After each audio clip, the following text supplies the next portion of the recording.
Hey guys, I'm Sai and welcome to Ace Podcast Nation. On the channel we've got interviews, podcasts and content on all sorts of subjects from mental health, MMA, football, music, serial killers, conspiracy theories and much more. We also have our unscripted and uncensored show where you guys set the questions and the talking points. We've had all sorts of different people on there, from footballers to UFC fighters to boxers, a journalist, a doctor. So there's plenty more of those shows to come. Today's show is something a little bit different. It's a new series which we're in the process of recording. Recorded the first episode a couple of weeks ago with former England fast bowler Chris Lewis. And today's episode number 2 of My Story, where we talk to different people about their careers and all the things in between and along the way, as it were. And today I'm joined by former Wales international, former Arsenal, former Cardiff City, and many other clubs. None of them matter quite as much as Cardiff City, though, so we'll say. Mr. Rhys Weston, evening, Rhys. How are you, mate? Evening. How you doing, pal? Yeah, I'm all right, mate. I'm all kerfuffled because I just interviewed the band, the Crooks. So they've got me all over the shop. Proper guests. Yeah, well, yeah, they had plenty to say. They played a song as well, which was kind of cool, which I really liked. Like a bit of that. So.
Guys, I'm going to take Rhys through his career now, and where he's got a few questions to answer along the way, and from various people, some former teammates as well, have sent in questions.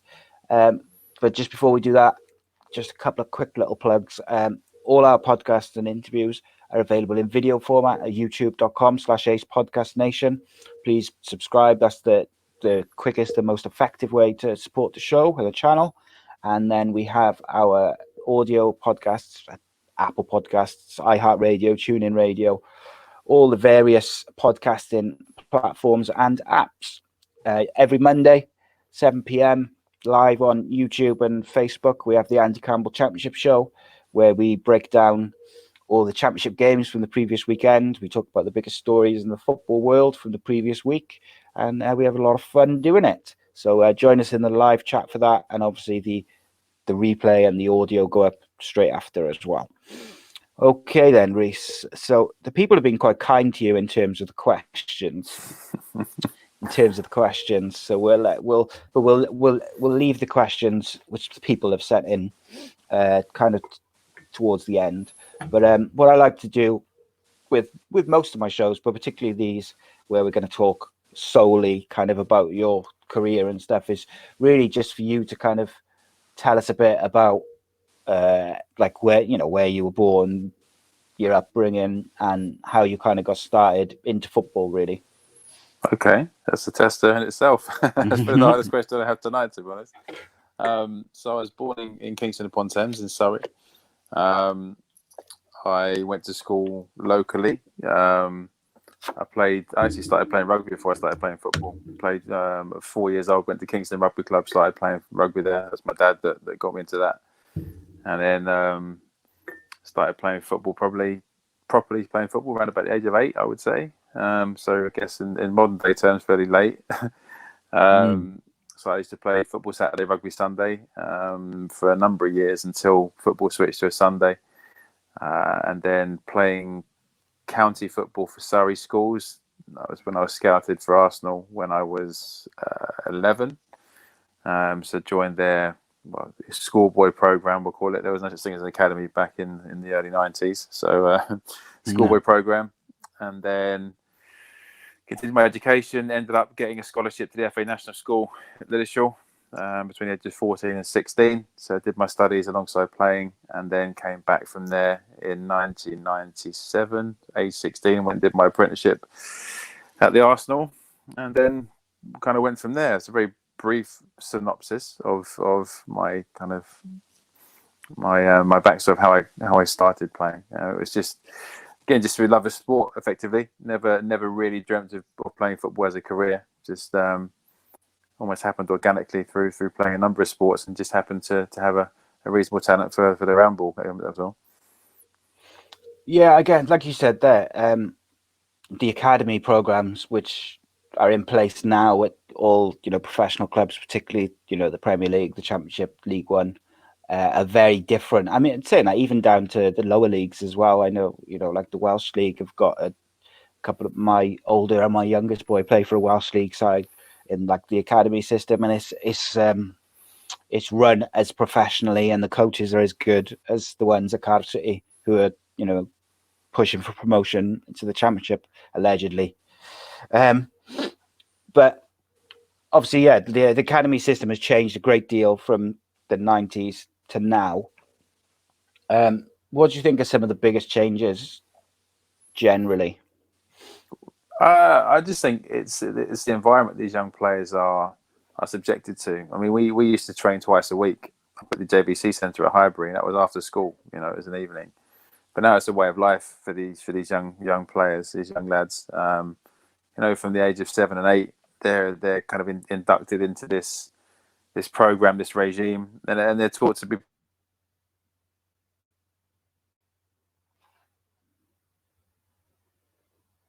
Respects it can almost breed a false sense of confidence, and in parents especially a false sense of hope, because at the age of 7, 8 years old, how on earth are you going to tell if someone's going to be the next best thing or not? And there's a lot of rejection to face even at that age. I've seen kids that have been told they're not good enough at the age of 12. It's just it's insane. Well, it's insane. But that being said, kids are given the opportunity to train with the best of their peers. With some very, very good coaches that are passionate, coaches that have got a lot of experience. So the benefits are there as well. Yeah, it's an interesting balance, isn't it? Because I think for young kids, say from like 11 down, when they get into an academy, they feel like that's their chance to be a professional footballer. And I think like my oldest boy is a goalkeeper, and like he was with Cardiff for a bit when he was around that age, sort of 8, 9, 10, and he's a goalkeeper, and he did really, really well in the training, and a couple of times a week and whatnot, he did really well. But then whenever he would play a game, he struggled mentally because he felt like if he made a mistake, he was never going to be a professional footballer. And it took him like a good few years to kind of get his head around that. And I think it was only really when he went kind of up to high school and matured a bit. But it's a lot of pressure on kids, and I think not all parents, but some parents don't help because they want their kid to go and be the next big thing in football, which obviously brings its own set of problems. Whether it be the coaches, if the coaches say that they're not good enough, and you get parents who don't agree, should we say? Yeah, that's That's fairly common. I think with the way that independent academies are now, you see these academies popping up all over the place. A couple of my friends have started academies, for their environments for people to come and train and get good coaching, away from the pressure of a professional club. So I think there's a lot of good being done around the academy kind of umbrella system, we'll say. But yeah, the professional setup, it's so competitive, even at those young tender ages, that you lose an awful lot of talent, I think, at vitally important ages and times for development. Ages 13, 14, your body's still developing. Ages 16, 17, 18, you're still developing. You never don't fully mature until you're early 20s, effectively. So the amount of talent that slips through the net just because they've overlooked at a certain age. But it's just a tough industry, isn't it? That's the reality of it. Professional sport, whether it be football, cricket, rugby, tennis, golf, whatever it may be, it's tough. Otherwise, it'll be a lot easier to infiltrate, I guess. So it's it has to be tough to separate the wheat from the chaff. But I still think for young kids, it needs to be enjoyable more than anything, and the pressure needs to be off them to allow them to express themselves. Yeah, and the thing is, like I know personally a couple of kids who, at the age of 11 or 12, they really weren't good enough to be playing in that environment. But by the time they were 16, they really were. But it was too late because they'd already been dropped out of the system. And you do wonder how many kids, around the country are slipping through the net who could go on and have a successful career, but because at a young age they weren't able to play to that standard. But so so you signed with Arsenal. One first team appearance, was it? Three, one in the league, and two in the cup. Not that I was counting, of course.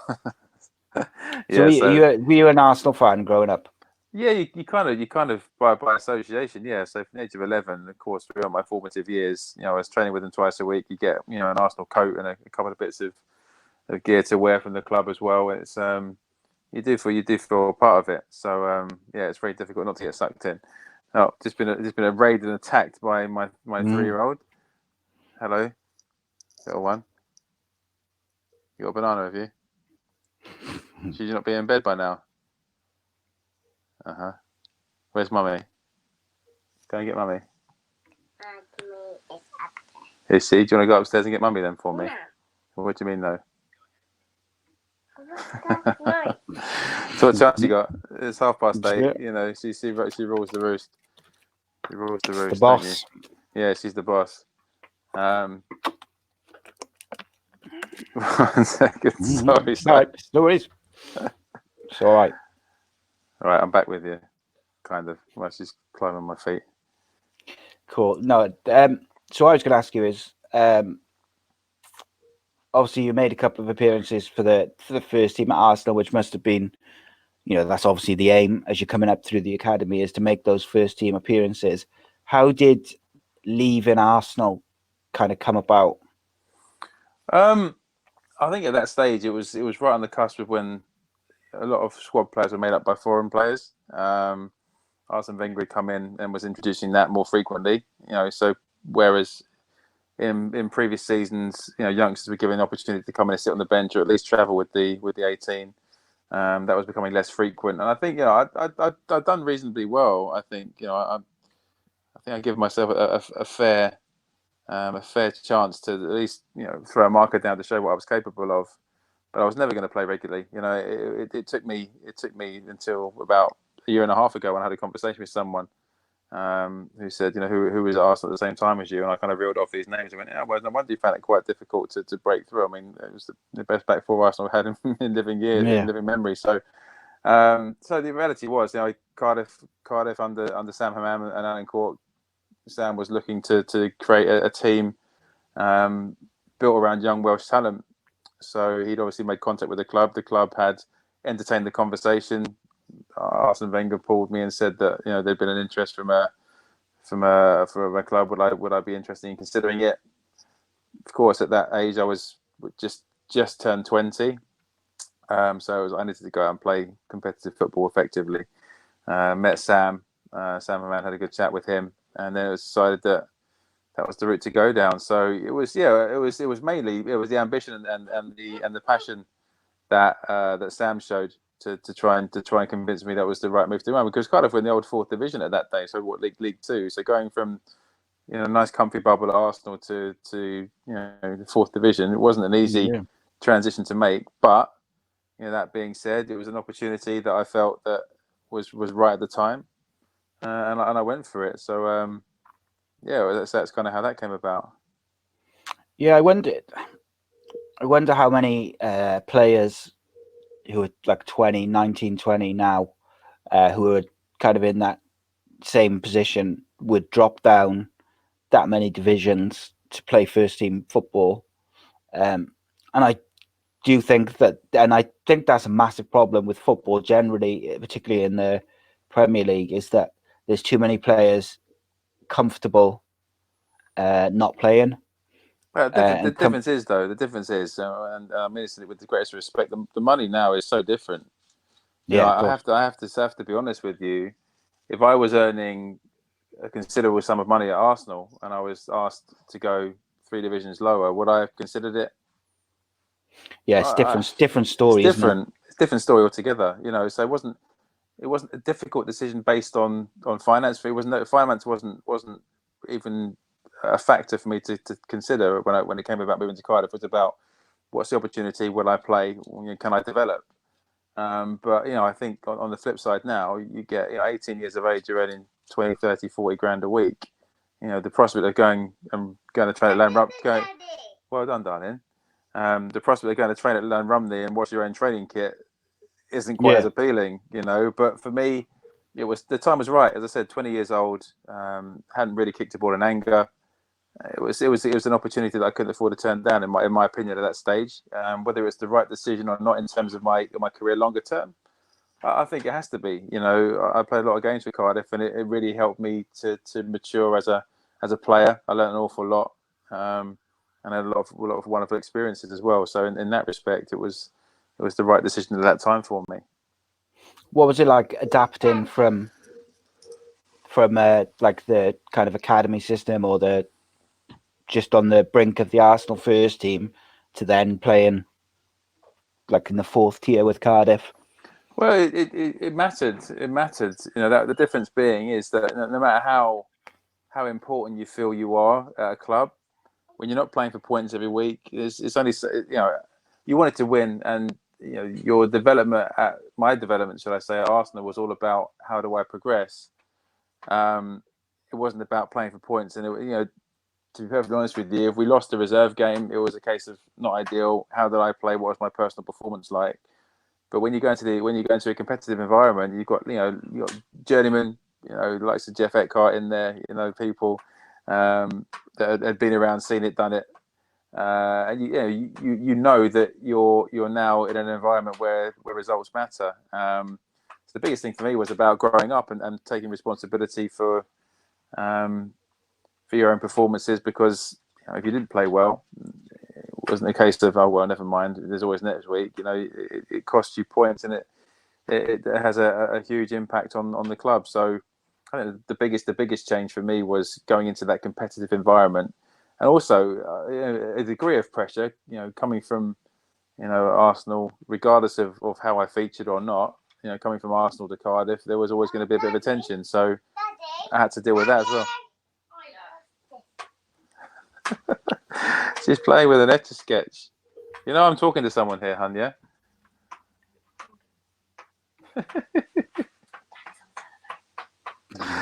This is life, isn't it? This is the beauty of it. Yeah. Oh, Isla, your brother doesn't keep shouting at me. She's all right. Yeah. She's fine. It's fine. You're all right with this, are you? Yeah, I'm cool. I know exactly. I got 3 boys. I know exactly what it's like. Yeah, well, it gives a human touch to the piece anyway, doesn't it? Yeah. The dog's starting barking as well now, so if she gets involved, now it's a party. Perfect. Yeah, that's it. It's life, right? It's just what it is. Here she is. Yep. Dog's going to try and jump on my lap now. Thank you. All right, I'm here. I'm back. So it must have been like a fairly big step for you as well as a young man to move from from London down to Wales and to Cardiff. Was that difficult to adapt to? No, not really. I've been a wet lily for a couple of years, so that I think gave me the confidence, I guess, in my own company. And also bear in mind, when I signed for Cardiff, there were probably 7 or 8 lads of a similar age to me doing the same thing. Gab signed at the same time. Kevin Evans, you look at Gavin Gordon was there at the same time as me. Ernie was there. I'm trying to think of other young lads. James Collins was there. Lots of young lads.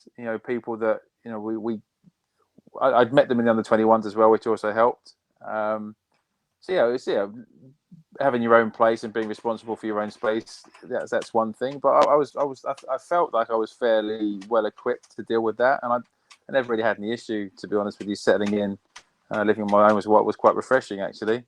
It wasn't like I was on the other side of the world. There's only a couple of hours from London. My grandparents were still in Bedworth at the time. My parents were still in London, so they were coming down to watch most of the home games anyway. So it was home from home, effectively. So it wasn't too difficult at all. Yeah, so I was going to say, you mentioned there about the under-21s. How old were you when you made the decision to represent Wales over England? Oh yeah, that old one. Yeah, to be honest with you, I played for England schoolboys, and I played under 15s and under 16s. But after I made my debut for Arsenal against Newcastle at the end of the 99-2000 season, that's where I got a call from the Welsh FA saying, do you fancy it? And yeah, of course, it's international football is the highest accolade you can achieve, and irrespective of your heritage and how whatever your designs were growing up, I've always had a real affinity with my father, my grandparents, and I've always spent time in Wales, and the opportunity to represent my country was too good a chance to turn down, and I'm fairly realistic in the sense that even with my time with Wales, I was in a lot of squads. 1 second, darling, please. 1 second. I can see that. Well done. Yeah. I mean, I was in a lot of squads, but we had a decent side Wales at that time. Quite a settled back four. So I was realistic in this. I knew what my role was going to be, and I think that's probably one of my downfalls. I guess longer term was that maybe slightly lacking of self-belief, but. The opportunity to play for Wales was something I was never going to pass up. It was never a case of choosing not to play for England. Playing for England was never an option. It was a case of where am I at in my career? What's gonna benefit me in my development? And to be honest with you, Wales at that point were on the up, and they wanted me to represent them. And from my family's perspective, my dad's perspective, it was fantastic. So something I couldn't afford to pass up. Yeah, I see it, darling. I see it. You don't talk to me for the entire evening until I'm on the phone to someone, do you? That's great. Thanks. Yeah. So it wasn't a difficult decision. I never kind of sat there and was going, not quite sure what to do here. Let me think. Wales was the best decision I could have made, and one that I'm really proud to have represented for sure. So you signed for Cardiff. Sam and Man, you mentioned, had a kind of big influence in you coming down to Cardiff. I always ask every Cardiff player this, but what was the most surreal thing that you or surreal encounter you ever had or saw with Sam and Man? The most surreal encounter. I mean, to be honest with you, I got away quite lightly, I think. I remember getting taken through the bottom of the Canton stand on a match day. I think it was actually when I went down, there was a few guys that were being courted at the same time, and it was the Bristol Rovers Cup game, I think it was. So it would be November 2000, and I'd gone down, and Sam was marching us through the Canton stand pre-game, so it was heaving in there, and this Sam's walking in. Of course, everyone's flooding towards Sam, and you've got this. This lad walking behind him and go, who's this, Sam? Oh, this is our new signing, Rhys. From, oh, great, brilliant. It was just like, never seen anything like it. You know, from that little bubble at Arsenal being a very, very, very small fish in a very, very, very big pond. You know, to now, you know, up close and personal with the supporters, and yeah, I mean, Sam's just a unique character. One of the funniest anecdotes, I mean, is when when he was banned from walking around the pitch in Ninian Park for inciting the away fans, and he sent this the assistant club secretary around the pitch in a spitting image mask of himself, just so he could have the same effect. He's just an unbelievable human being, and again, I had an awful lot of time for him, and a really good relationship with him. Actually, him and Corky were very good to me, and I thoroughly enjoyed working with them. But yeah, Sam was a rare character, a rare character. Yeah, he's a very interesting guy, and I think, unfortunately, because the way his time ended with Cardiff, people forget all the good that he did during his time with Cardiff City, because he took them very close to getting all the way back up to the top. And I mean, I just think sometimes he gets labelled wrongly as being like a terrible, like this terrible owner. Obviously it didn't end well. There's no getting away from that. It didn't end well, but the reality is Sam was a businessman, a shrewd businessman, and in football, it's very difficult to have integrity when you operate at that kind of level. I think everyone. The ideology is that everyone will shake hands and there's nothing going on behind closed doors. That's not real life, unfortunately. And of course, Sam would have ticked off an awful lot of people, no doubt, throughout his career, both at Wimbledon and at Cardiff. But all I can comment on effectively is the relationship I have with him. Of course, as I said, he gave me an opportunity. He was, when I got sent home from Wales for breaking curfew, he was very understanding. He basically told myself and another couple of lads from Cardiff City that he loved us dearly, and it showed character. And well done. Keep up the good work. Yeah, thinking me walking into Corky's office, I'm going to get sacked and being given a pat on the back. So yeah, the one thing that couldn't be called into question is that he loved his players, and he always had our best interests at heart, irrespective of how his tenure finished at Cardiff. I'd always have fond memories of my relationship with Sam. So you mentioned breaking curfew for Wales there. Yeah. You opened the door. Yeah. So I'll ask the question. Yeah. What was that about? Well, it was one of those ones where we were playing Armenia away, and we'd lost 1-0. I mean, Lee Kendall, who's now doing remarkably well, was England ladies goalie coach. Lee Kendall was in goal, and he managed to get lobbed on his line in the 87th minute. We'd been reasonably competitive throughout the game, and then this speculative shot, and he's managed to fall off his stepladder, and the ball's gone in. So we've lost the game 1-0. We've gone back to the hotel after the game, and we're staying in the same hotel as the first team. We've all travelled together, and we've kind of all congregated in this basement bar in the hotel we're staying at. We're having a beer after the game, and the under-21 manager says, "Look, guys, disappointed about the result. Understand that, but no one go out this evening, please. Everyone make sure you're in bed by 11 o'clock. The first team have got a game tomorrow, so be respectful." So we went, "Okay, Gaffer, no problem." And there was a nightclub across the road from the hotel, and a casino about a quarter of a mile down the road in the opposite direction. And some of us thought it was a good idea to go to the nightclub. Some of the guys thought it was a good idea to go to the casino. Had I been a gambler, I would have gone to the casino, and I would have missed all the commotion, because the guys that came in at 5:30 in the morning missed all the trouble. The guys that went to the nightclub across the road, unfortunately, still decked out in our Kappa tracksuits. Kappa was the sponsor back in the day. About 1:30 in the morning, one of the lads was on this little balcony that was overlooking the street, which overlooked our hotel. Saw a couple of people walking down the road in Kappa tracksuits. "Oh, lads, get up here! It's going off up here." Happened to be one of the first team coaches and the kit man. So they came wading in and started fishing players out. And so walking into the hotel at 1:30 in the morning, Jimmy Shoulder, the under-21 manager, was there, just kind of shaking his head, going, "You're a disgrace." We were made. There was, so I think out of a squad of maybe 80 or 20 lads, I think probably 20 of us went out, and I think 12 went to the nightclub and 8 went to the casino. And we had to stand in the centre circle the following day while the players that got in at 5:30 trained. We weren't allowed to train.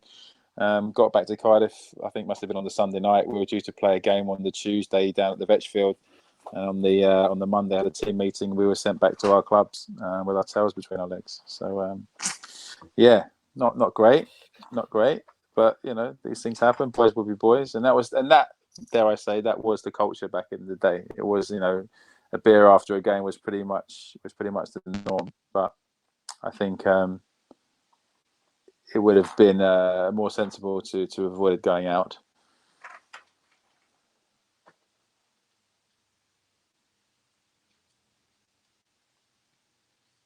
I'm back. Sorry about that. It's all right. I'm still here. I was trying to look at something about Cardiff and Leeds to ask the next question, and then I accidentally flicked the wrong way. I was on the bench. If that's the question you're going to ask when we played them in the FA Cup. That's why I was checking. Actually, as if you played, you were on the bench. No, that was on the bench. Yeah, that was a day and a half. Oh, unbelievable, wasn't it? Scott Youngie boy. He's dying down that for years. Yeah, I bet. His legs had gone about 6 months before that game. He still managed to play on for another 3 years after that game. It's crazy though. That must have been quite an experience, even sitting on the bench, because frightening, absolutely crazy. Leeds were top of the league. It was very hostile, as it was sometimes in Ninian Park. And yeah, from Graham Kavanagh's free kick to Scott Young scoring and Alan Smith getting sent off, it was just one of those days where everything kind of went Cardiff's way. Yeah, but no, it was proper day. Again, if you had any doubts about Cardiff's credentials, that was the day. The way the atmosphere inside Ninian Park that night was incredible, absolutely incredible. And as you rightly say, I don't think Leeds knew what hit them. To be honest with you, all their superstars playing. They didn't rest anybody. Let's not be around the bush. They played their strongest side, and we matched them and beat them. It was an incredible game. Yeah, they did. They didn't handle the atmosphere at all, which is strange when you think that obviously, like, it's okay. It's okay. Sorry, 1 second. Sorry, just whacked herself in the face now. It's okay. It's okay.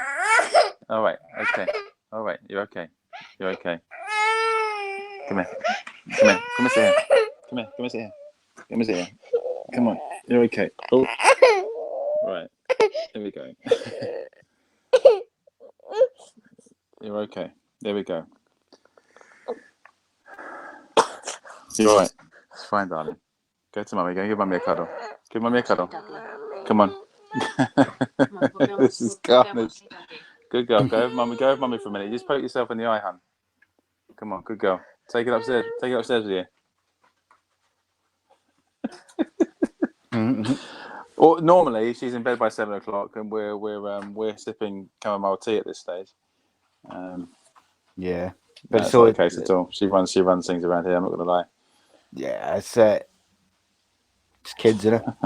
It's just the way it is. It's just kids. Sorry. Yeah, it's strange because the Leeds players did not handle the atmosphere at all. And what I find rather interesting, looking back in hindsight, is you've got players like Rio Ferdinand, Alan Smith, who went on to play at the very top level in, Istanbul or Champions League finals, Euros, World Cups, but they couldn't handle the pressure on that day. And of course, I think that was probably one of the final times that Salman walked around the pitch. Yeah. Because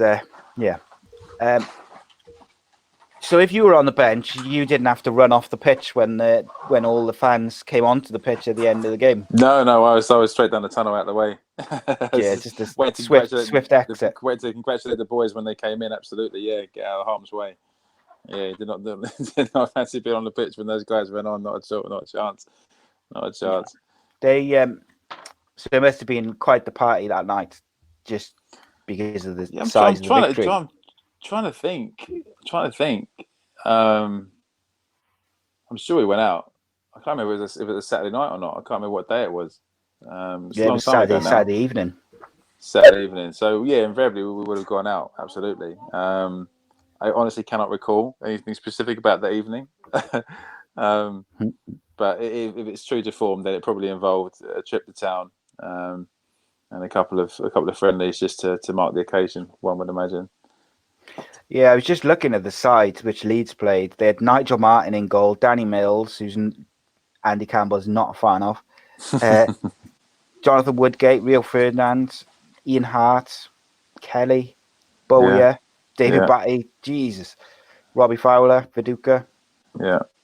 Steve McPhail on the bench. Wow. Yeah. I know. Proper Yeah, side. it's not like now where they would rest, a Premier League team or the team top of the Premier League going to a Championship team would probably make 10 changes. Yeah. They played their full side. Yeah, well, the cup still had its romance then, didn't it? Let's be honest. It's still it good was then. Incredible night. Yeah, incredible night. So you spent 6 years at Cardiff. You made 214 appearances, helping them to 2 promotions, which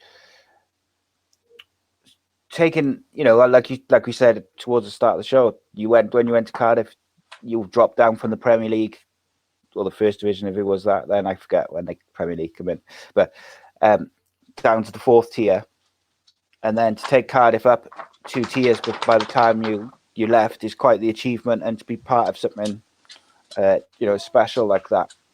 It was amazing. Yeah. So one of the questions which Andy sent was if you had any regrets of leaving Cardiff.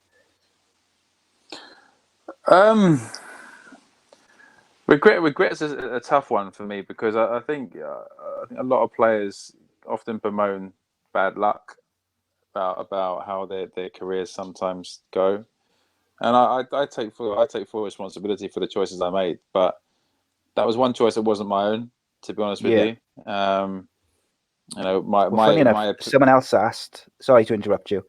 Someone else asked. I just remembered on Twitter that they said, "If do you have any regrets about the way you left Cardiff?" Because they felt like you were still doing well, worth retaining in the squad. I was 26, 27 years old. I played a lot of solid games. 7 out of 10 every week. It wasn't like you were. It's very kind. I was Terry Phillips to Southwest Echo as more 4s, but no, but it was a shame because I felt that the circumstances surrounding my departure weren't within my control. I never once angled to leave. I took a pay cut to stay. In fact, as did 3 or 4 of my teammates when Dave Jones came in. Only to be rewarded by the likes of Darren Person, Ricky Skimmaker, and Macca coming in on 4 or 5 times the amount of money we were paid.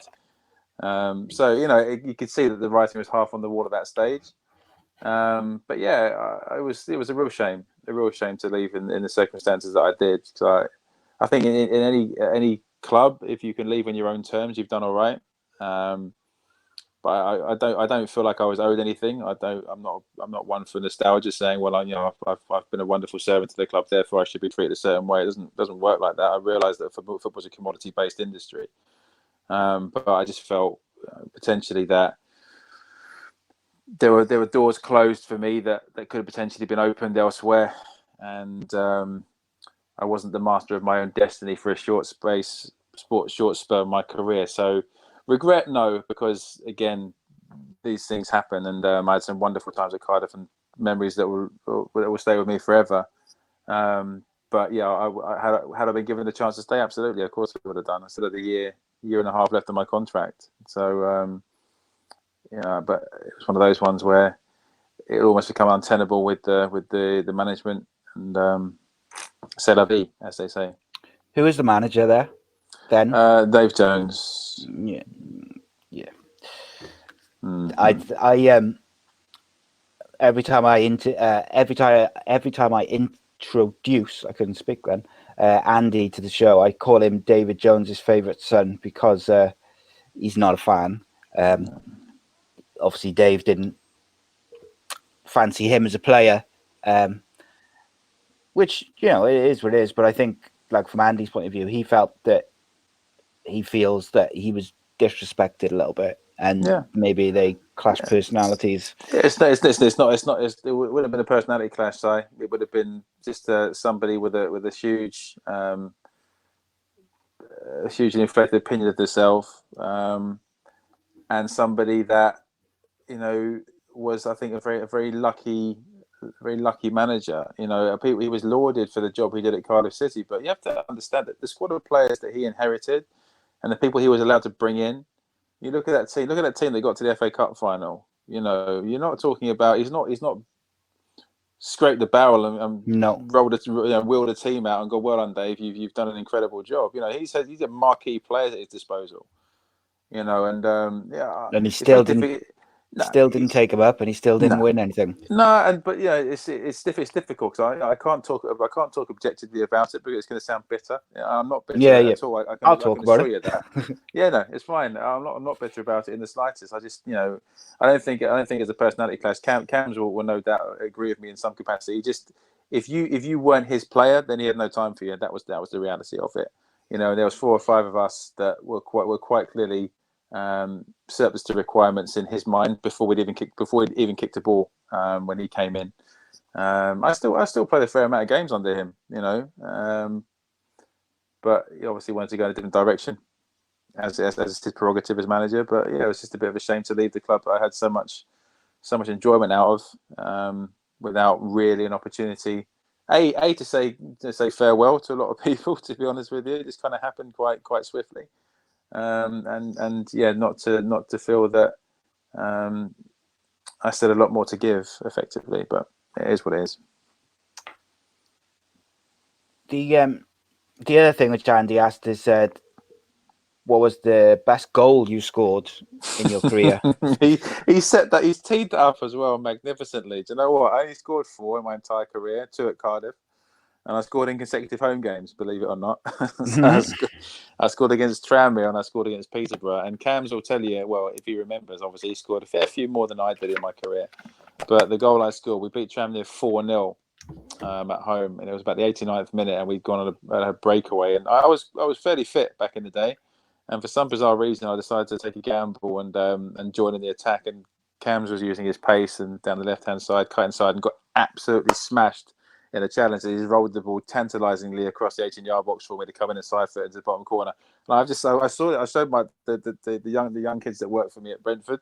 I showed them this video the other day. They were scrolling through YouTube and they came across some highlights from Cardiff City. And Cam's is on a crumpled heap on the floor. And I've just wheeled away and run off, not even considered him at all. So ecstatic by the fact I've scored a goal, and Cam's just completely crumpled, back, about 30 yards outside the 18-yard box. But yeah, that was the one. I mean, it was just that for me. If you've seen my face when that goal went in, it was one of the most joyous things that could ever have happened to me. And it was the day before my birthday as well. We definitely went out that night. I can tell you that. We had a really decent score that evening. So that was the one that stands out for me. The 4th goal in a 4-0 win at home over Tranmere. Excellent. Well, looking back over your career, what was like your career highlight, do you think? Promotion at the what is now the Principality, so the Millennium. Incredible experience. Making my debut for Wales, away in Portugal, albeit in front of 2 men and a dog. Playing against Rui Costa, left back. That was pretty special. Making my senior debut for Arsenal, played against Newcastle at St James's Park. So yeah, a lot of fond memories, and a lot of them focused around Wales and being in Wales effectively. But I think the playoff final at Millennium, the Andy Campbell show as it's now become, it was just an incredible day. And do you know what the weird thing about that game was? It's a pure sense of relief after we won it, because we obviously lost to Stoke the year before in the playoffs, and it was just such a bitter pill to swallow. The horrible goal that James O'Connor scored, that triple deflected free kick, it still haunts my dreams. We beat them at the Britannia, one of the worst places you could ever play football, and to lose 2-0 at home in those circumstances. I remember it was ticking towards the death. I'm looking around going, wow, who's taking penalties here?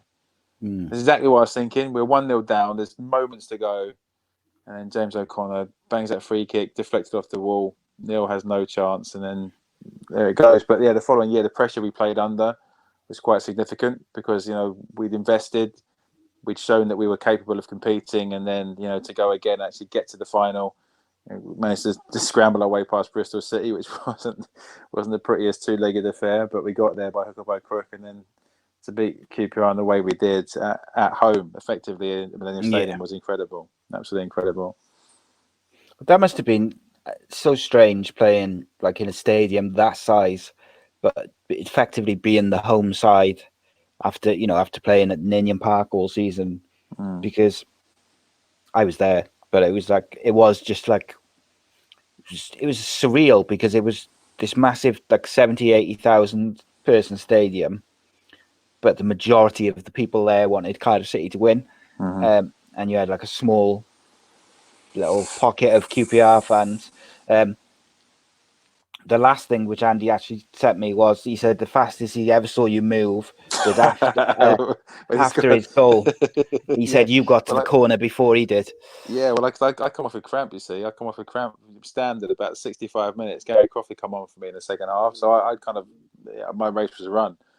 But I say when that goal went in, I've never moved so quickly. We all charged towards the corner flag. There's a big bundle in the corner. But yeah, it was just, such an emotive experience. But then one of just pure relief. I remember, we kind of had a party back at there was the Marriott actually, and Mill Lane we went back to, I think, just for a bit of an after party. But it was quite subdued. It was kind of like we were all kind of stood around with family and friends and what have you, kind of having a drink, going, thank God.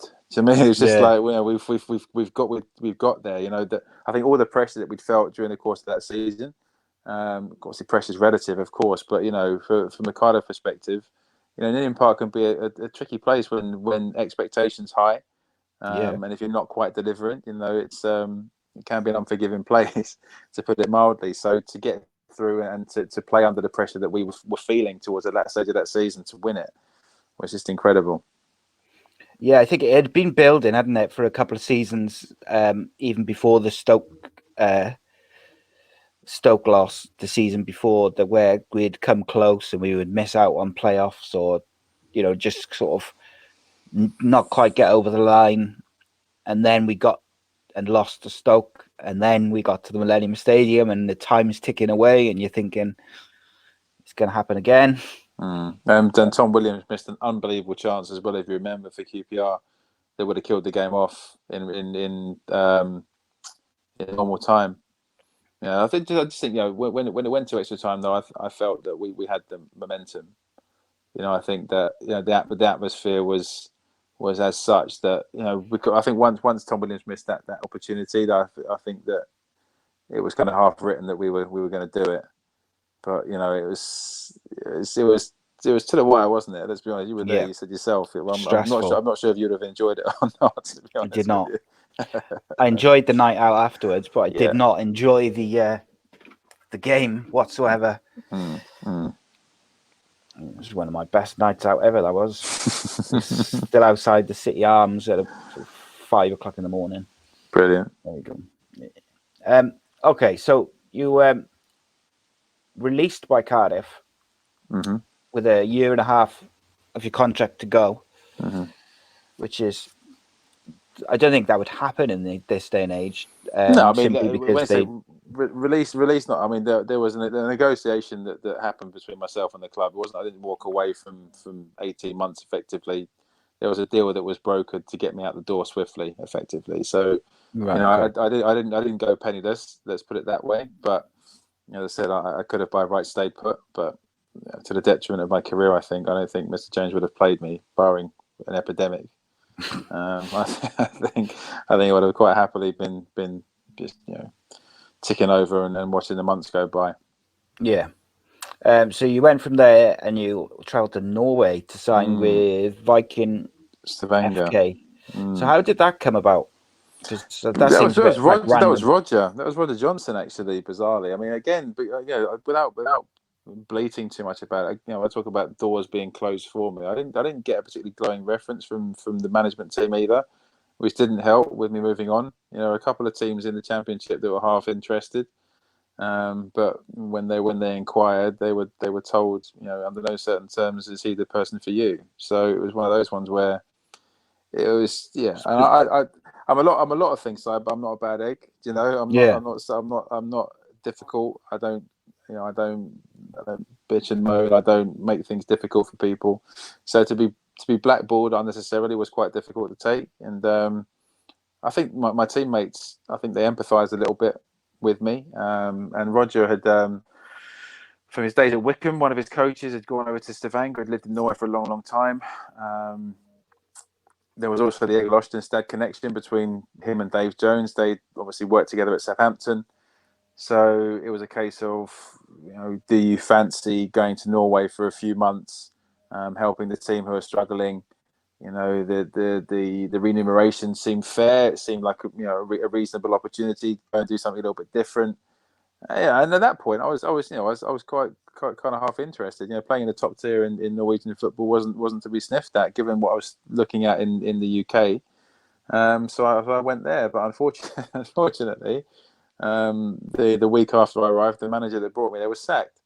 And I then found myself in Norway with a new coach coming in that didn't speak very good English. Bizarrely, the only person in Norway that didn't speak English, I think, was having to be the coach coming in, who in his broken English told me that I don't really know anything about you, and the way I work is very intense, and the players here know of me and they know what I expect. So therefore, you are not going to play unless there is an injury or a suspension. So I'm like, brilliant. I'm delighted I came. So I actually ended up playing the very last game of the season, the most important game in their club's history. And I lasted 7 minutes and dislocated my shoulder. Jesus. Yeah.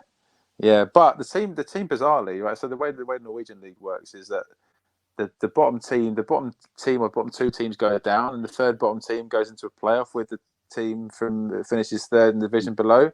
All right. Okay. And Viking were in that third position going into the last game of the season, and they had to. There was some weird kind of permutation that they had to win by 4 clear goals, and the team above them had to lose at home to a team that was kind of checked out mid-table. We ended up beating SK Brand 5-0, so they were second in the league. And Odd Grenland, the team above us, lost at home to the Dog and Duck, and we ended up staying up. So I'd made it back from the hospital just in time to see the final whistle go. And that, bizarrely, I contributed 7 minutes in that season. But that was a decent night out, I have to confess, because the Norwegians weren't really one for going out, especially when the team wasn't faring too well. And at the bottom of the league, they weren't ever. The culture was, if you're not winning, you don't get seen publicly. It's not the done thing.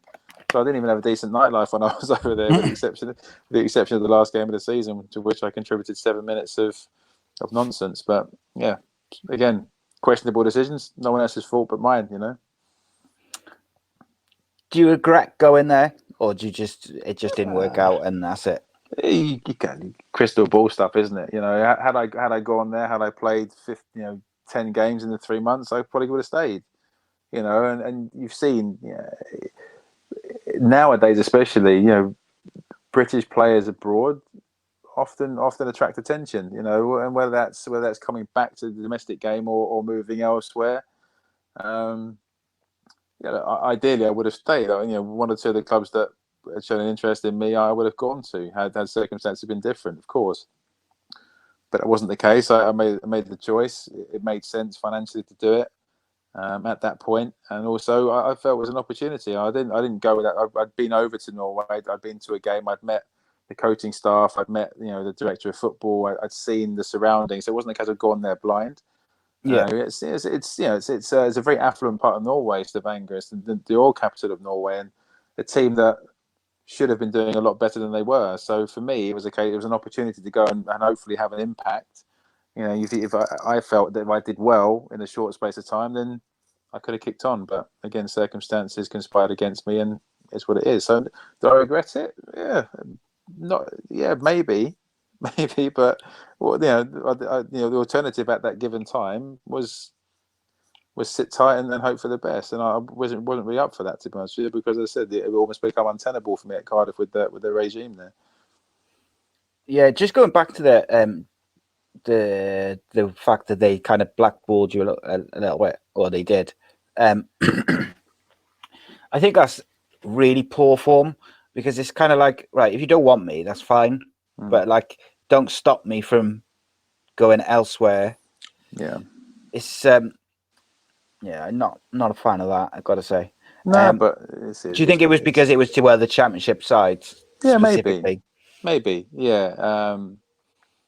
Yeah, but I think potentially that was the case. I mean, it was point in case. I was told. I was actually with Paul Wilkinson who inadvertently told me. He said, "You're going to you're going to Millwall next week, aren't you?" I said, "Am I?" He went, "Yeah." The gaffer said, "You're going to Millwall for a couple of weeks on trial." I said, "All right, okay." That's the first I've heard. He went, "All right, well, maybe you should speak to the gaffer then."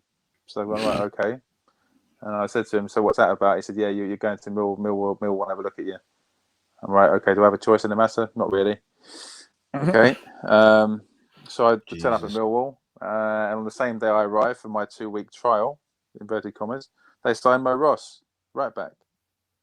So I'm like, so Nigel Spackman's going. I'm going to Nigel Spackman. So am I here as well as him, or he went? It was a bit of a funny one. But no, we don't really have the budget now. But you want to work on to stay and train if you want. I'm like, really? Okay. I maybe won't. I think I'll probably just go back if that's all right with you. And the first team have already gone off on their pre-season tour to Canada. The only first team player left behind was me.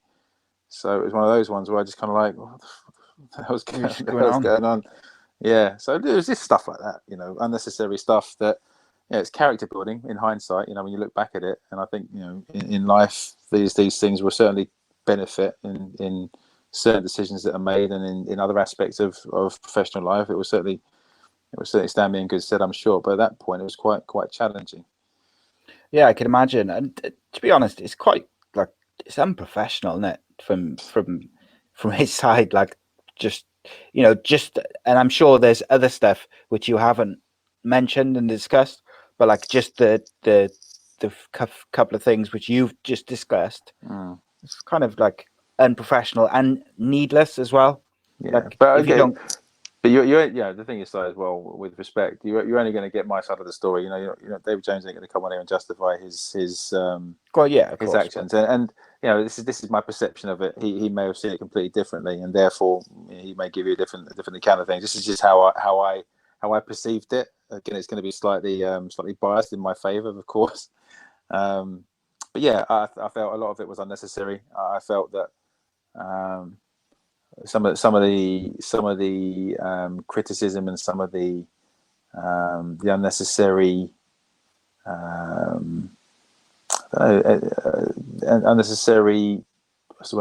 contempt I was shown. I don't really know where it came from. Just maybe to use Cam's expression, a clash of personalities potentially.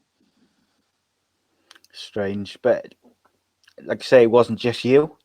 No, which. I don't know what that says, but so you left Viking. You had brief spells with Warsaw and Port Vale. So yeah, Port Vale. Yeah, I had. Well, so I came back from Norway in the November. I couldn't sign anywhere because it was outside the window.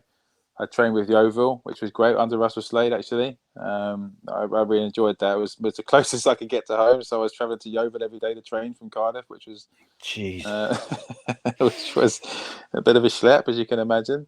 So I trained with them for a couple of weeks. There was no real obligation there, to be honest with you. Russell already told me that they categorically had no budget. They were flying at the time, but that was the manager that was making the best of a team that had been thrown together effectively. And he gave me an opportunity just to come in and keep myself fit.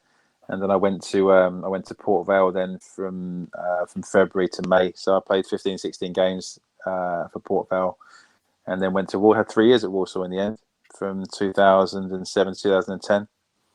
And then from there ended up going up to Dundee in Scotland for a couple of years. And I have to say, my first year at Dundee, albeit under challenging circumstances, was one of the most enjoyable I've had since my Cardiff days. It was.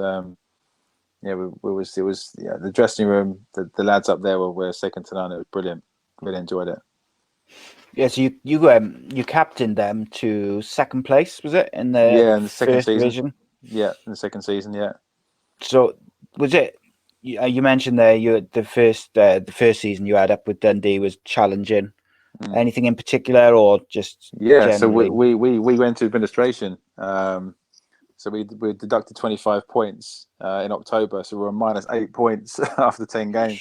and we lost 9 of our first team playing squad through redundancies. We lost the manager, the assistant manager, the kit man, some of the backroom staff. So they retained 12 players, 12 full-time players. The rest were made up of youth team. The youth team manager was promoted to the first team manager.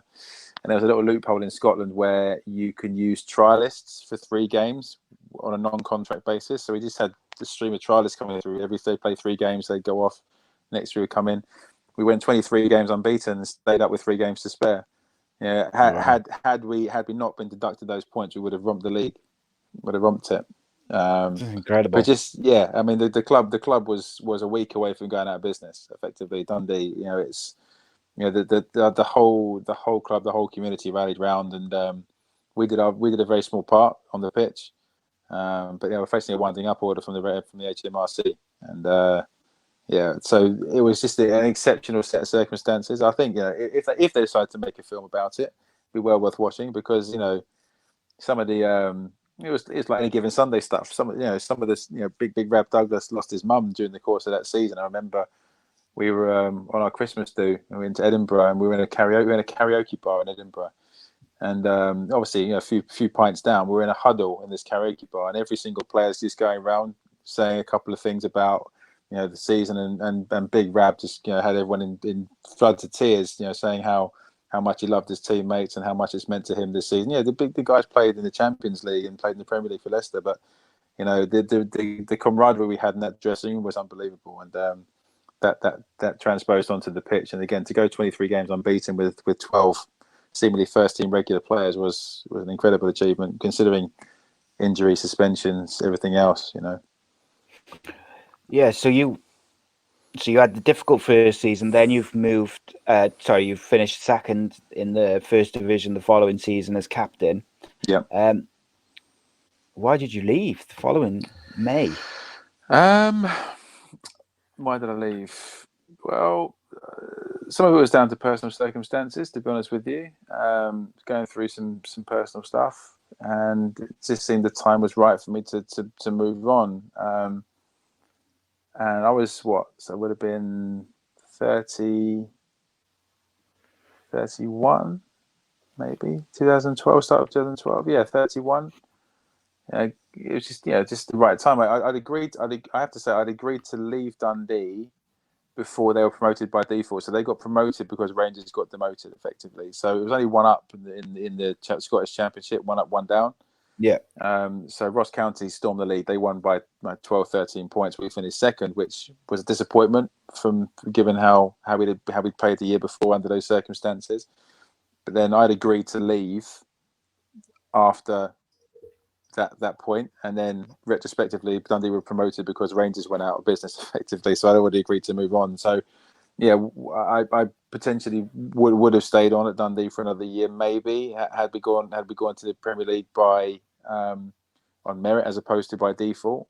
But as I said, personal circumstances, it was time for me to kind of, for want of a better expression, get the head out of Dodge, and the opportunity to go to Iceland was just a really interesting proposition. I have to be honest with you. There's a guy called David Winney that played in Iceland. He's a solicitor now, and he kind of did a bit of consultancy for the club that he played for, and just out of the blue dropped me a line, said, "Listen, I understand that you may be available. Do you fancy coming to Iceland?" And I was like, maybe.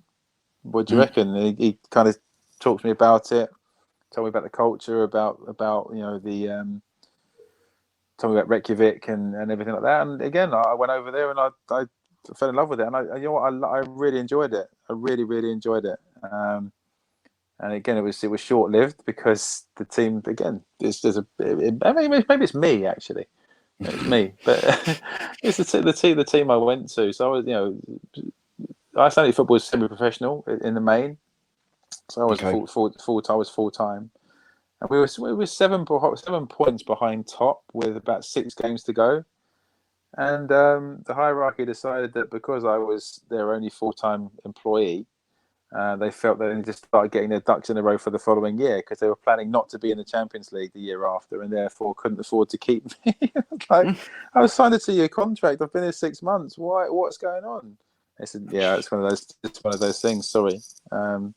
So tried to send me packing with a year left. I'm like, God, listen, if you think I'm going to leave for just because you want me to, you're completely mistaken, my dear fellow. It doesn't work like that. And I played well as well. We were second. It wasn't like we were languishing in the bottom half of the table. Yeah. It was just a real weird set of circumstances. But it's one of those ones where I was there from May to the end of September, and then came back from Iceland, and then it was right. Now I'm in a bit of limbo. Yeah, 32.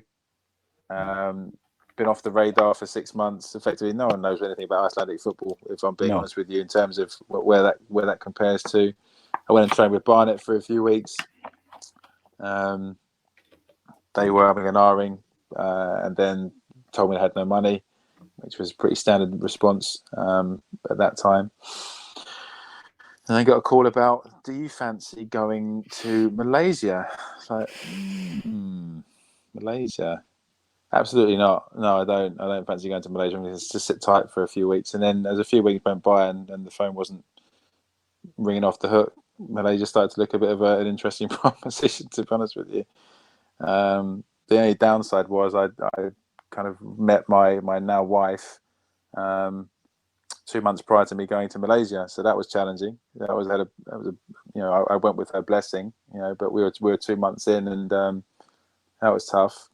That was a tough decision to make, going to the other side of the world, which it is, Malaysia. Yeah. And it was, but again, interesting experience. Different stage of life, potentially I would have loved it, but it was a bit of a weird one. I'm not going to lie, a bit of a weird one. So I was over there for 8 months. How long did you stay? 8 months. 8 months. Yeah. What was life like there then? Was Pretty it as intense, like training wise and stuff, as over here? No. There's no infrastructure. There's no. One of my the first things I had to do was like join in like a trial game of sorts. We travelled into the depths of beyond.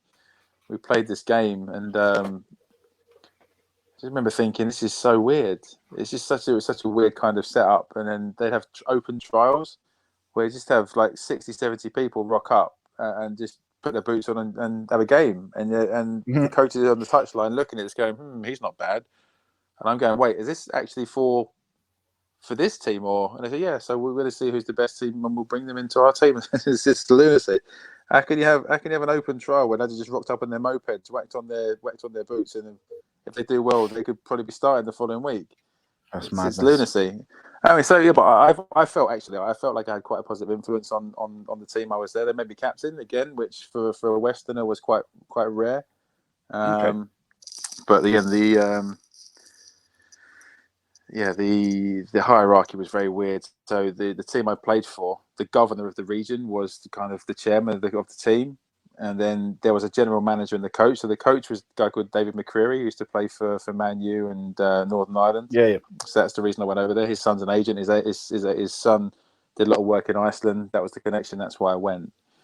But it was the weird one. The general manager wanted to pick the team, whereas David, the coach, wanted to pick the team. And then he'd go to the general manager would go to the minister of Sabah, and then he'd have a conversation with David and said, no, you're not picking the team. He's picking the team. And it was just very weird. I mean, bear in mind, the team that I joined had been relegated from the Super League of the year before amidst match fixing controversy. But again, at that point, mate, I'll be honest with you, I was just kind of trying to keep playing, trying to maintain, sustain, and I was prepared to go pretty much wherever to do that. But again, it makes my story interesting. I think there aren't many players there aren't many players that can say they've played in England, Wales, Scotland, Iceland, Norway, and Malaysia. It's all part of the checkered past, isn't it? But it's interesting. I've had some remarkable experiences along the way, I have to confess. Yeah, and it must have been so interesting seeing different parts of the world as well, apart, away from football. I was going to ask you something, I've completely gone from my head, which is always helpful. So you came back from Malaysia, and you moved to AFC Wimbledon, which in itself, from a name point of view, is a big club or historically, is a big club, isn't it? With a lot of history linked to it. So that was July 2013. And then I'm sorry, I'm reading this. You were linked, and then you moved. Then you were loaned to Sutton. So, where you've gone from Malaysia, did you come back specifically to go to Wimbledon, or did you kind of come back? I left Malaysia, came back, and it was a case of right, let's reevaluate what was going on here. And obviously, Coxie and Ards had been given the job at AFC Wimbledon, so I kind of spoken to them, and they were very supportive. Not promising anything. Budget is very small, but by all means, come and train. Keep yourself ticking over. So they allowed me to do that.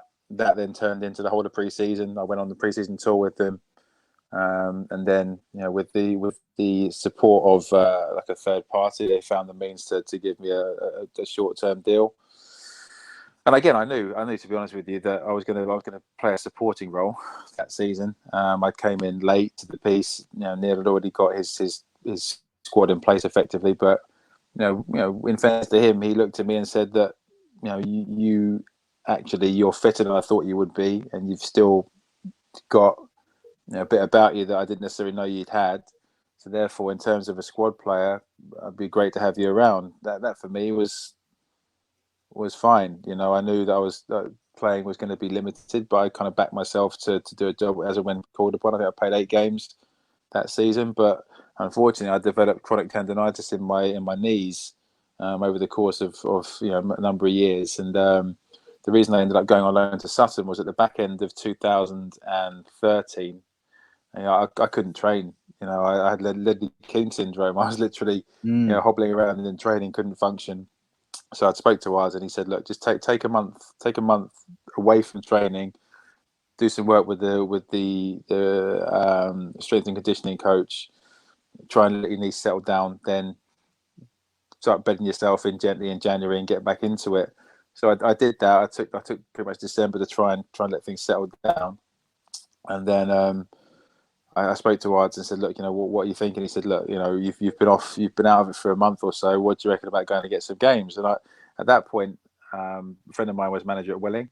Jamie Day was manager at Welling, and he was speaking to me about, do you fancy coming and have a few games over here? And I was like, yeah, potentially, but Welling's miles away. And then Stuart Douglas, who was the physio, he played professionally, and he knew Paul Doswell really well at Sutton. And Sutton was on my doorstep, Conference South. And it was a case of, right, it's just a case of going for a month to get some games in. And he was really keen to get me in. So agreed to do that. It was the wettest January, I think, in history. So I think out of 6 games, 4 were cancelled. So didn't really get a lot of games. I played 2 games. I spoke to Ards and said, "Look, if you're happy for me to stay, I'd probably like to stay for another month because I don't think I've got as much fitness as I need." And he said, "Yeah, that's fine. Do what you need to do." And then ended up rupturing my patella tendon playing for Sutton. And that side was that was the end to a long and turbulent, but at some points joyous career. Very interesting career indeed. Neil Ardley, is he as good a manager as I've heard? I've heard he's top draw. Yeah, I've got a lot of he deserves a bigger job. Yeah, I completely agree. I think his methods were.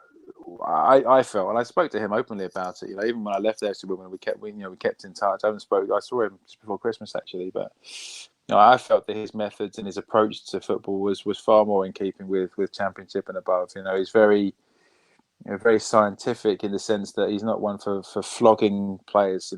Given the generation that he played under, he's very astute, very diligent.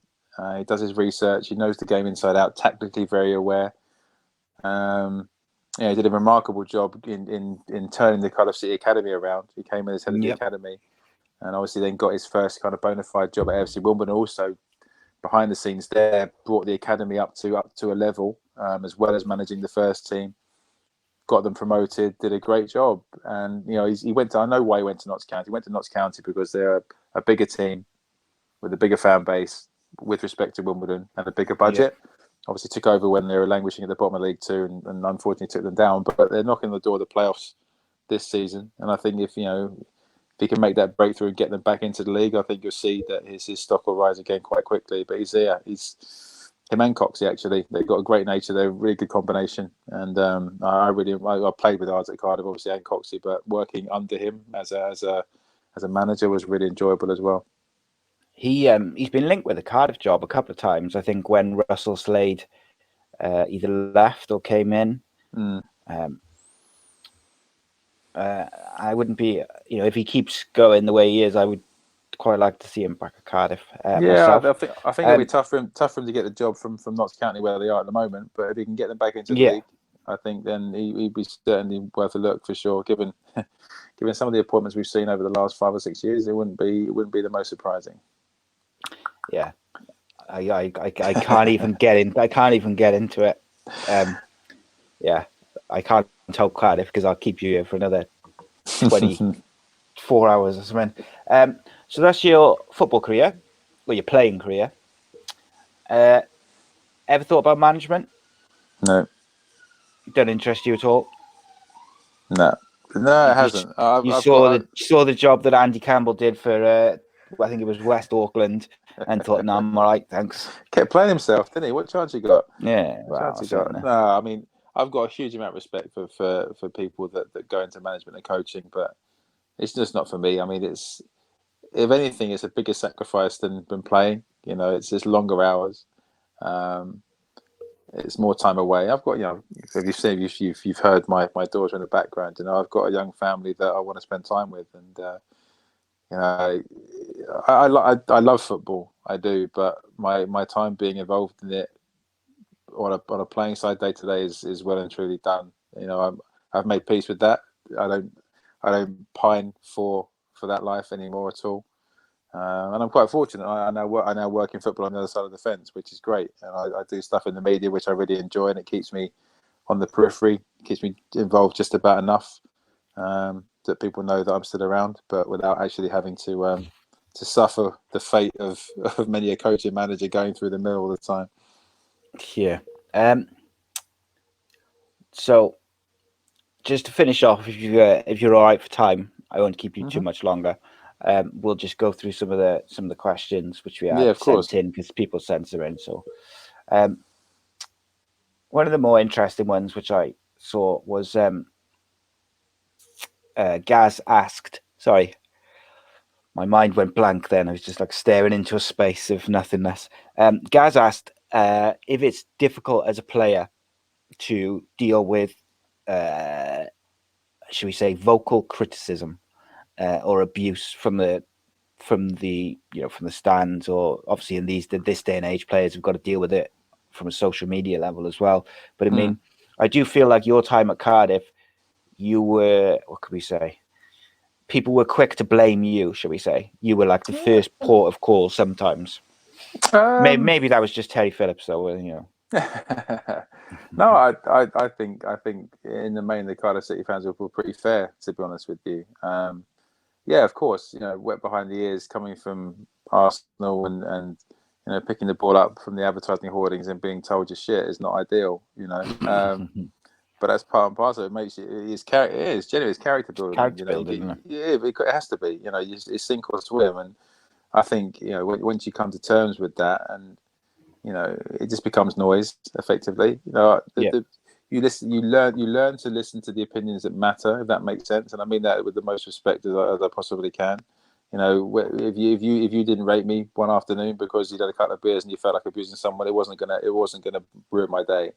The people that matter to me are the coach, my teammates, my family, my friends. That's, and I think, but you only learn that as you mature as a player. So I was 20 when I came to Cardiff. I was a boy when I came to Cardiff, no doubt about that. And receiving unsavoury comments on the touchline, it wasn't nice, but football's not nice, is it? Let's be honest. No. So it's one of those ones you learn to get on with it. You roll your sleeves up and you smile, you wave, and you get on with it. And I'd like to think that the majority of my time there will be remembered fondly. I can't think of too many absolute horror shows. You may have a couple in your mind, but I've probably not really. eliminated them from my memory. And please don't dig too deep and bring them up again, because I'm okay. Let's move on. Yeah.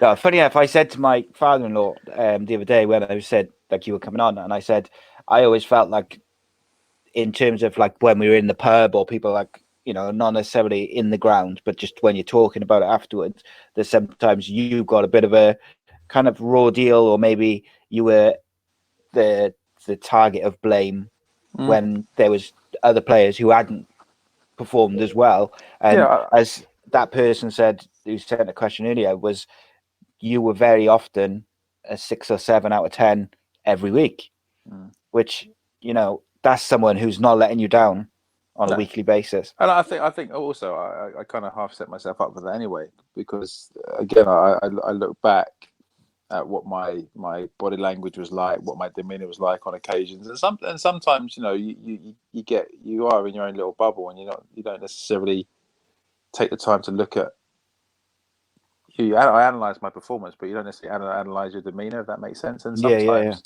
sometimes you look at players and you go, he's not right, or he's not happy, or there's something bugging him, and you can't quite put your finger on it. And you know, that can sometimes be construed as either not trying, or you don't care, or you know, your head's elsewhere, wherever it may be. But that's all part and parcel of being in the public domain, isn't it? You know, and I accept, you know, pub talk as it is. I'm guilty as anyone. I'll happily criticise a player that's 100 times better than I ever was. But that's what we do. You know, we're all armchair experts, aren't we? You know, and everyone's entitled to their opinion. As I lie on my armchair, that's it. So Johnny, just which coincides with kind of the original question, Johnny Wishbone asked, what's the worst abuse that you ever received or you ever remember receiving? But I mean, it's like I can tell you I remember exactly. Like, I don't remember the exact words used, but I remember the situation. We were getting absolutely thumped by Wigan away. This was, you know, back with the Jason DeVos, Arjen Dejew, Matt Jackson, Lee McCulloch, Nathan Ellington, Jason Roberts era of Wigan. Horrible Wigan. I think we were losing 4-0. This is the game that Alan Cork got sacked in, actually. And I remember, again, we were so the main stand opposite the dugouts was effectively where the away fans went, because no one watched Wigan ever. So the Cardiff fans had kind of encamped themselves at the top of that main stand opposite the dugouts. And I'd gone over. There was a break in play, and the ball had gone out for us. And I'd gone over and picked the ball up from the advertising hoardings, and I've just looked up, and there's a digital scoreboard at the top of the top of the stand. And I looked up. There's about 60 Cardiff fans just rushing down the stand, going, "Weston, you're shit!" And I'm like that. I'm holding the ball, looking at these guys running towards me, and I did that. I stuck my fingers up at them. Yeah. And then I was like, "Okay, let's get on with the game." And then, of course, you don't think anything of it, but it was only really, you know, it was on the Monday morning where Lenny Lawrence called me and said, there's a report on Saturday that you may have made a gesture towards the away fans. I said, Lenny Gaffer, they wanted to rip my head off. I said, yeah, but have half a brain. You know, don't give them the old victory salute if they're charged down towards you. Just be the bigger man and then turn away. But again, you know, it's one of those in ones, the moment, isn't it? And I'm surprised more players don't react to it. But, I mean, again, I obviously didn't have a particularly good game. None of us did. We're getting thumped 4-0, you know, and being part of the back four, you're always going to be susceptible to blame for those kind of things. But I just felt at that point that had they managed to get over the barriers, they probably would have snapped me in two. Yeah. So that's, you know, the main one I remember. Do you know what? I remember going to Cardiff Swansea at the Cardiff City Stadium, and David Cottrell was warming up for Swansea. He's obviously a Cardiff boy. His parents and his family are all from Cardiff. He was warming up on the touchline, and I was sat. I've got a dodgy leg, so I was sat at the sort of standing disabled part. And then these two guys behind me, the abuse they were screaming at him, he could hear it because of where we were in the ground and because he's warming up. He's not in the game. He's not concentrating. And the stuff, like, I am not easily offended. It takes a lot for me to go, oh, come on. Like, I enjoy, you know, certain comedians, which other people don't like. I don't mind stuff as long as it's within, certain guidelines, if you like.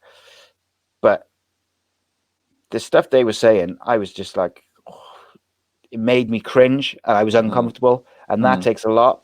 And like to the point where I wouldn't even say it on here. That he then says it, but no, I wouldn't say it on here because it was needless. Like I understand giving him a bit of jip because he's Cardiff boy playing for Swansea. I understand that. Telling him to F off and whatever. Great, right? If that's what you want to do, crack on. But like the stuff that they were saying was so personal and so vile, there was no need for it.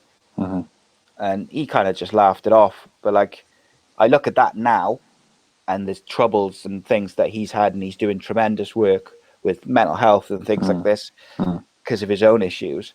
And I just think that sort of thing cannot help these players if they're struggling with addiction or they're struggling with mental health problems, to have that level of like personal abuse. No. It's, I mean, the thing about the whole, everyone's entitled to their opinion. People go to football for different reasons, of course. I understand that, but you, as you rightly say, you don't quite know what impact that is going to have on people at some point down the road. I mean, there's nothing to say that incident is connected to No, of course not. His future issues, but the reality is, when you play or work in the public domain, you're always going to be susceptible to that kind of open criticism, and it's a difficult one. It really is, because you got to be prepared for it. It doesn't mean you have to accept it and tolerate it, but you got to be prepared for it. And again, for me, it took a long time to learn how to deal with it, to shut it out. Because as a young person, you want to do your best, and if you've not been subjected to stuff like that before, it could be quite challenging. I think it's never going to go away. People are always going to hurt abuse, because it makes them feel good about themselves and it gives them that sense of power. But the impact it can have on people, it's needs to be considered, I think. But we're not going to change. We're not going to change society, unfortunately. No, I wish people would be more considerate, not with necessarily what they say, but just the fact that their words or their tweets or their whatever can have an impact on people. I mean, it's just, obviously stuff that's happened as recently as last weekend. There's things like that, which, it's just, I wish people would be more, consider more that just because you're behind a screen or just because you're in a stand with thousands of people, it doesn't mean that your words have any less meaning or, effect on people. Okay, sorry, I got totally sidetracked then. Best player you've ever played with? Best player I've ever played with? Andy Campbell. Absolutely not. Absolutely not. No, I'm not giving him any more credit on this show, none whatsoever. I mean, in terms of played, like properly played with, Ashley Cole, I would say. Ryan Giggs is not a bad one. Bella's obviously. Thierry Henry, got to chuck that in the mix. Play with Thierry, so I'm not too disappointed about that. So some decent names in there. Obviously, the late great Gary Speed as well. Some proper players. Yeah, you played with some all-time greatest players. Some of the Johnny Hart. I can't not mention Big Johnny Hartson as well in there. He'd kill me if I didn't mention Big John. Most underrated player you've ever played with? Most underrated. Well, that's a good question. Most underrated player.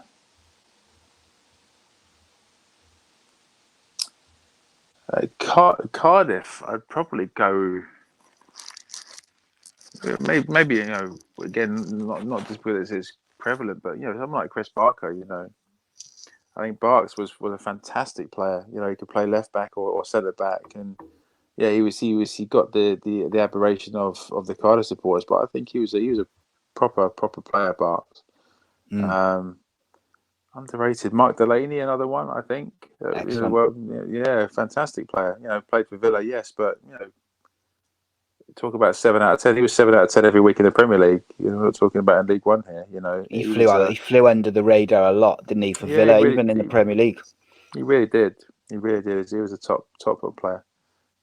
So yeah, I mean, it's a very good question, but it would probably take me a lot longer to dig deeper into that one. But they're two that spring to mind for me. Okay. Last two questions then. Who is the most famous person in your phone contacts? The most famous person in my phone contacts. It's football. It's football, really. Probably Gilberto Silva, I would say. Robbie Fowler. Robbie's in there. Troy Deeney's in there. No one Uber. Danny Jones from McFly, actually. There you go. Yeah, see, there we go. One non-football related contact. Rocking with the stars. That's right. Rocking with the stars.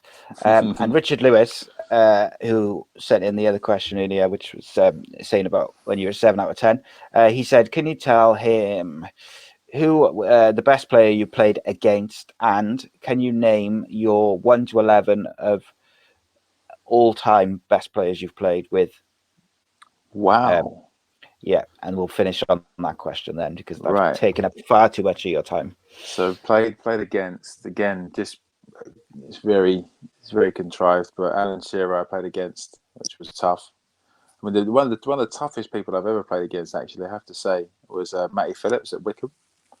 When he was a youngster, I was at Walsall. I remember playing against him. He played in the left wing, and he was just he had absolutely everything. 6'2", quick, could go left, go right, and obviously he's still playing for West Brom now. But he had a great career. He was really tough.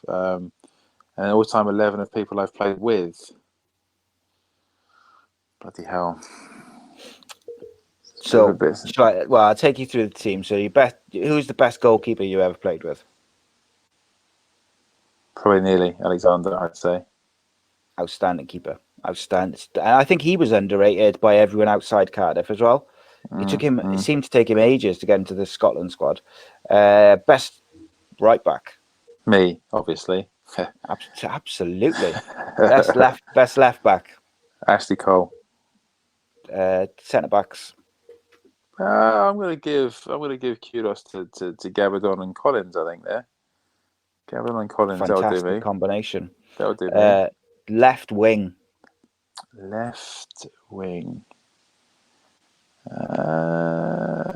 Played with. I'll give it to Ledders. I think Joe Ledley can take that berth. And then you got your right wing. Right wing.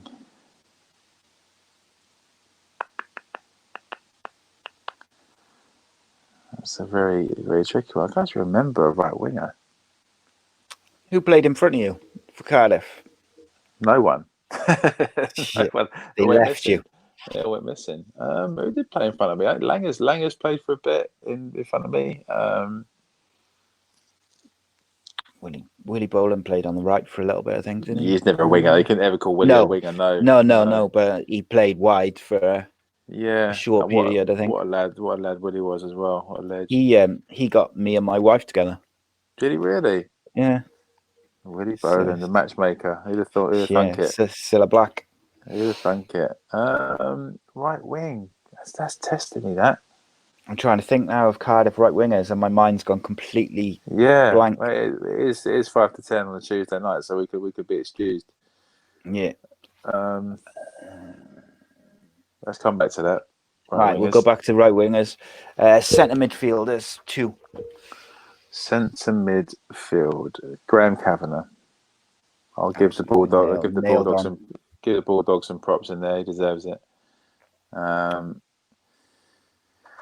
So you could have Joss Lowe, Jason Bowen for right wingers, Brayson. Not sure any of them fall into the greatest of right wingers. I think I'll chuck Ray Parlour in there then, just because he's a name. I play with him. Who's playing alongside Cav in the centre mid berth? Alongside Cav in centre mid. I'm gonna go. I don't know what the Irish Mafia were brilliant. Let's chuck Willie in there. Shout. Willie Boland on his day was unplayable. Just a horrible, skinnier version of Roy Keane, effectively. Such a good player he was. I Such a think good he player. was, again, vastly underrated footballer. Mm. And up top, strikers. Not Leo. Absolutely not. Yeah. I'm going to be a bit fickle here, but I'm going to go with. No, do you know what? Actually, just because of the people they are and the impact they had, I'm going to go for Thorne and Earnshaw. That's what I'm going to go for. What a partnership they were. Thorne and Earnshaw. Yeah. Absolutely. Good And sign. Who would the manager be?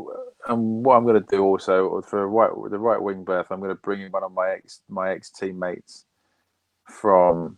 No, I've already done right wing. Actually, Ray Parler's got that. That's fine. He's in there. And the manager, you could have had Neil Ardley as right wing. No chance. Not a chance. He's not getting that. So the manager, Dave Jones. Absolutely not. Absolutely not. I'm going to go. You know what? It's a difficult one. It really is a difficult one. But I think in terms of success and enjoyment, I think I'd give it to Lenny Lawrence. You're not the first person to come on this podcast and speak highly of Lenny Lawrence. I tell you. Yeah, Big Lenny gets it for me. Good shout. Just a very quick question from me to finish. Who's the nastiest player you've ever played with or against? The nastiest.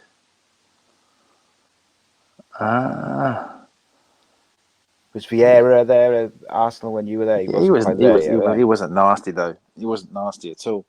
He was just tough. Nasty players.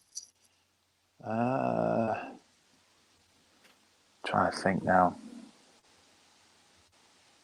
Herman Hryderson was. I ended up coming up. We played against Charlton. I ended up coming off with like stud marks down my chest and inside of my thigh, and I can't even quite remember how it happened. But he was just nasty. He was just one of those kind of horrible players. Just leaving it in. Yeah, leaving a bit on you. But I was quite fortunate. I never really left a bit on me so much, to be honest with you, to the point. In terms of nasty players to play with.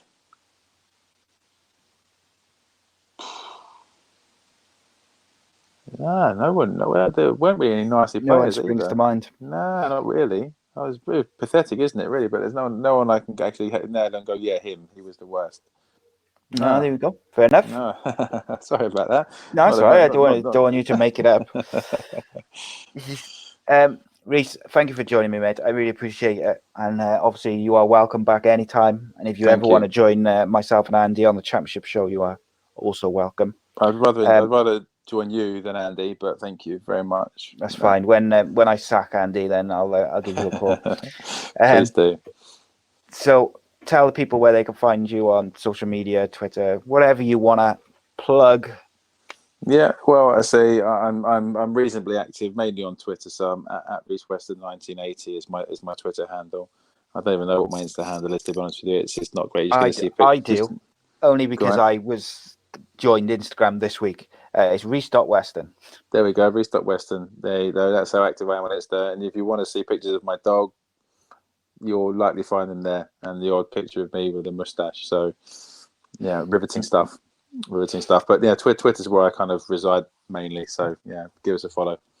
Excellent. And again, thank you for joining me, mate. Guys, you can see all the shows which we put out, whether football or otherwise, at youtube.com/Ace Podcast Nation for the video versions, and then audio versions at Apple Podcasts, Google Podcasts, Spotify, Stitcher, iHeartRadio, TuneIn Radio app, and about 1 billion others. There's just everywhere you can get podcasts, you will find us.